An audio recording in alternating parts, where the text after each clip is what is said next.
오늘 본문에는 사도 바울이 하나의 문제를 제기합니다. 오늘 본문 금방 읽었던 8절과 9절 말씀입니다. 그때에는 이라는 이 말을 통해서 예수 그리스도를 알기 이전, 그때 이들의 모습이 어땠는가를 소개하면서 하나님을 알지 못해서 본질상 하나님이 아닌 자에게 종노릇하고 있던 삶을 지적합니다. 율법 아래에 있으면서 율법의 종노릇하며 살아가고 있던 백성들의 모습을 강력하게 지적을 합니다. 자, 그런데 문제는 뭐냐 하면 9절 말씀, 이제는 너희가 하나님을 알 뿐 아니라 하나님이 아신 바 되었는데 어찌하여 약하고 천박한 초동학문으로 돌아가서 그들에게 다시 종노릇하고 있느냐라는 이야기를 합니다. 우리의 삶이 왜 하나님을 믿는데, 왜 우리의 삶이 예수 그리스도의 구속의 은혜를 알고 있는데 왜 우리의 삶이 여전히 종노릇하며 살아가고 있느냐라는 것을 우리에게 지적하는 겁니다.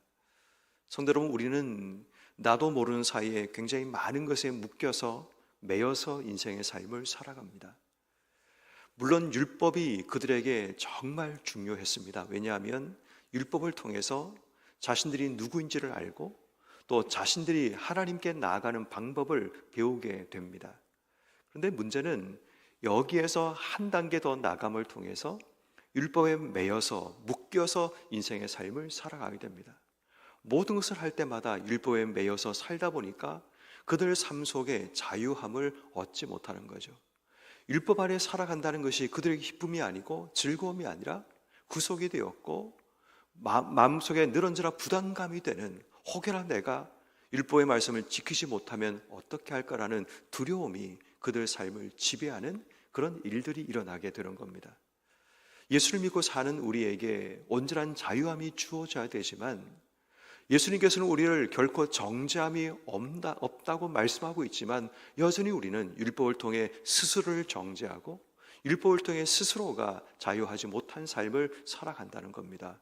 예수를 믿고 난 이후에도 말입니다.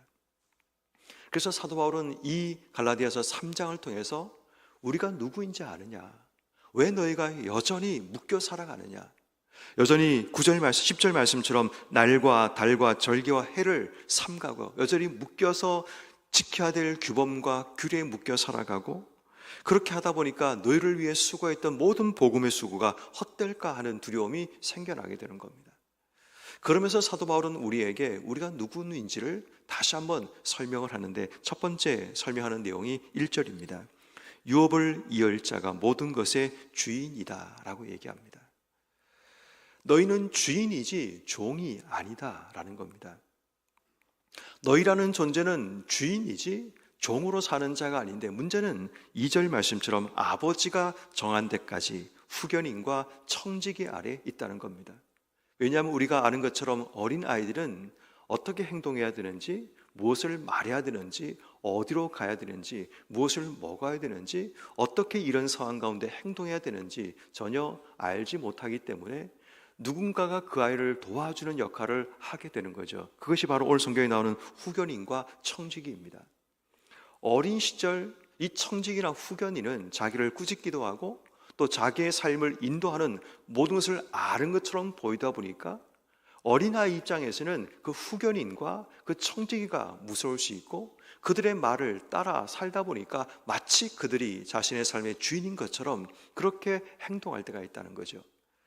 그런데 마찬가지로 율법도 우리가 어디로 가야 될지를 알지 못하고 어떻게 할지를 알지 못하니까 율법의 말씀을 통해 길을 찾고 또 삶의 방법을 배우다 보니까 마치 율법이 우리의 주인이 되어 인생의 삶을 살아가게 됨을 이야기하는 겁니다. 그래서 사도 바울은 오늘 본문 10절, 4절과 5절 말씀을 통해서 이렇게 말하죠.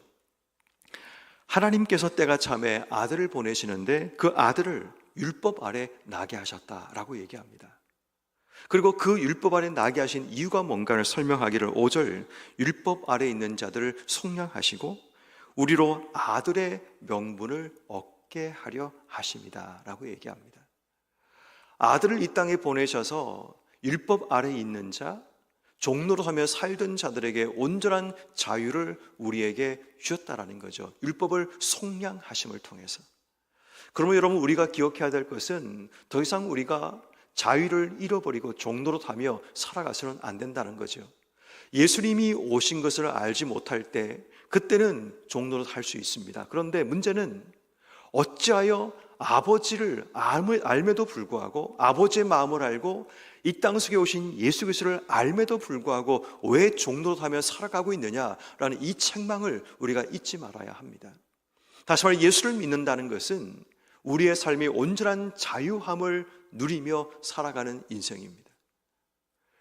더 이상 묶이지 않고 주님 때문에 내 삶이 온전한 자유함을 얻을 수 있는 것, 그것을 성경은 주인이라고 표현하고 있습니다. 묶이지 않는 자유함을 얻은 자라는 것을 이야기합니다. 그러므로 오늘 우리가 이 새벽에 하나님 앞에 기도할 때 정말 내가 자유한 자인가를 돌아봐야 됩니다.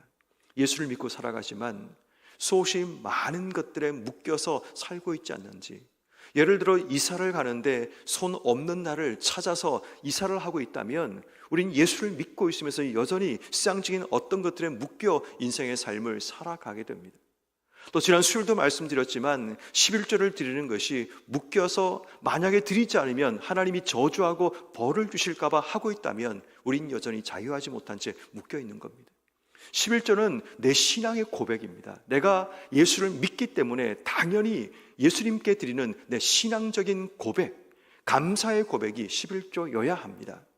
그러나 우리의 삶은 자유하지 못하기 때문에 자꾸만 묶입니다. 이거 하지 않으면 벌 받을까 봐, 이거 하지 않으면 심판이 주어질까 봐, 늘 그런 두려움 속에 율법의 종로로 하며 인생의 삶을 살아가고 있다면 오늘 하나님께 우리가 기도할 때 하나님 나에게 자유함을 주셔서 더 이상 묶이지 않고 매이지 않고 배우고 확신한 일에 거하는 우리의 삶이 되고, 내게 주신 하나님의 은혜를 기억해내고 그 은혜에 감사하며 우리의 삶을 채워가는 복된 삶이 되게 해주시기를 기도하는 여러분 모두가 되기를 주의 이름으로 축원합니다.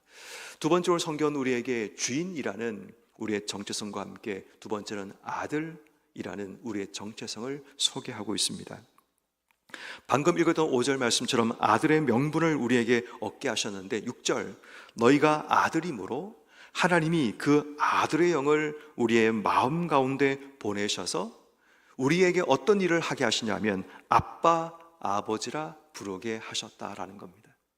우리가 아들이기 때문에 아들이신 예수님께서 이 땅 속에 오셔서 우리를 통해 그를 믿는 모든 자들에게 하나님께 나아가서 하나님과 친밀한 관계의 상징인 아빠, 아버지라고 부를 수 있는 은혜가 주어진다는 겁니다. 그 전까지 우리는 하나님께 나아갈 수 없습니다. 감히 하나님이란 이름을 부를 수 없어서 이스라엘 백성들은 그 하나님을 여호와라고 부를 수밖에 없었습니다.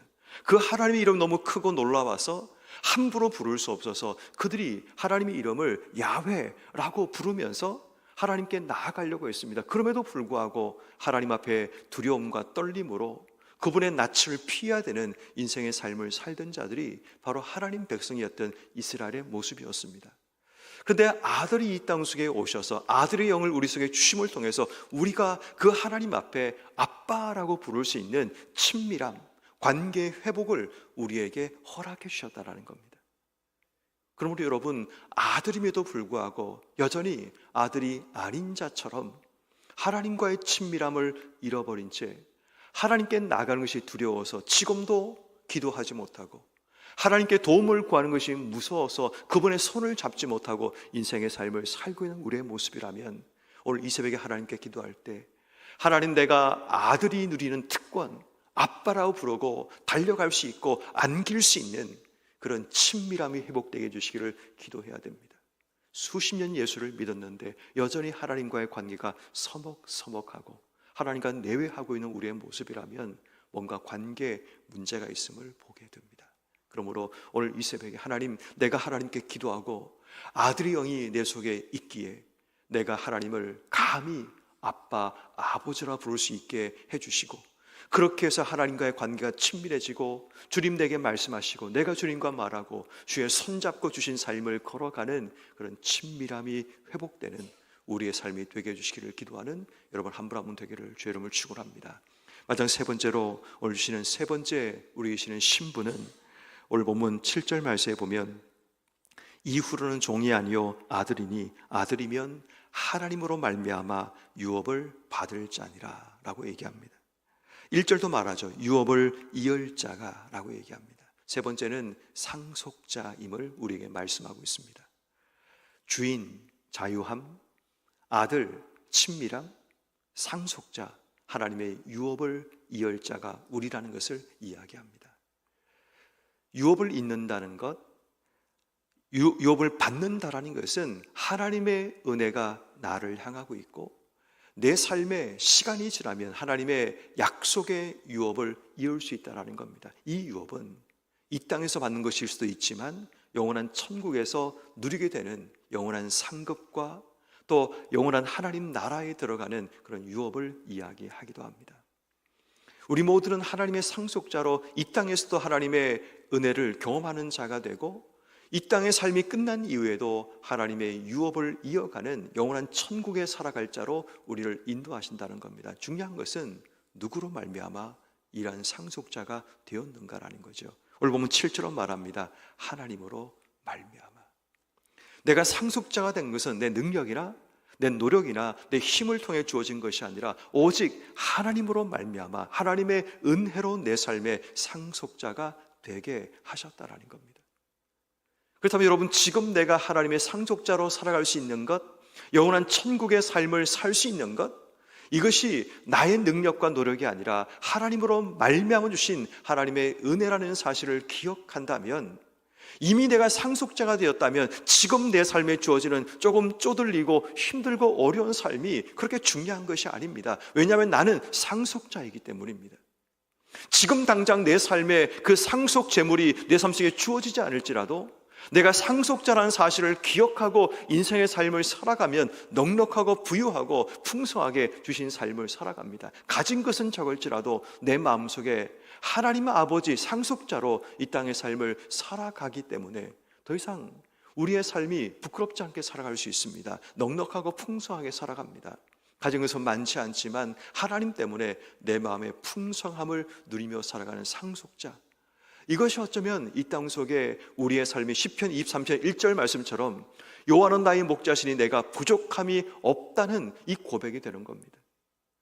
하나님의 내 인생의 목자가 돼서 내 삶을 인도하신다는 것을 믿으며 이 땅의 삶을 살아간다면 더 이상 우리의 삶에는 내가 원하는 어떤 것들 때문에 부족하다고 느끼지 않고 하나님 채우시는 풍성함으로 우리의 삶이 만족하며 주신 삶을 걸어가게 되는 겁니다. 그러므로 오늘 우리의 삶이 더 이상 무엇인가에 매여 종노릇하며 인생의 삶을 살아가지 말고 내가 누군가를 다시 한번 하나님 앞에 기도하며 나가야 됩니다. 우리 모두는 주인으로 하나님이 세우셔서 이 땅 속에 온전한 자유함을 가진 자로 세우셨습니다. 우리 모두는 하나님이 아들로 부르셔서 아빠, 아버지라 부를 수 있는 친밀함, 하나님과 교제와 관계를 할 수 있는 자로 우리를 세우셨습니다.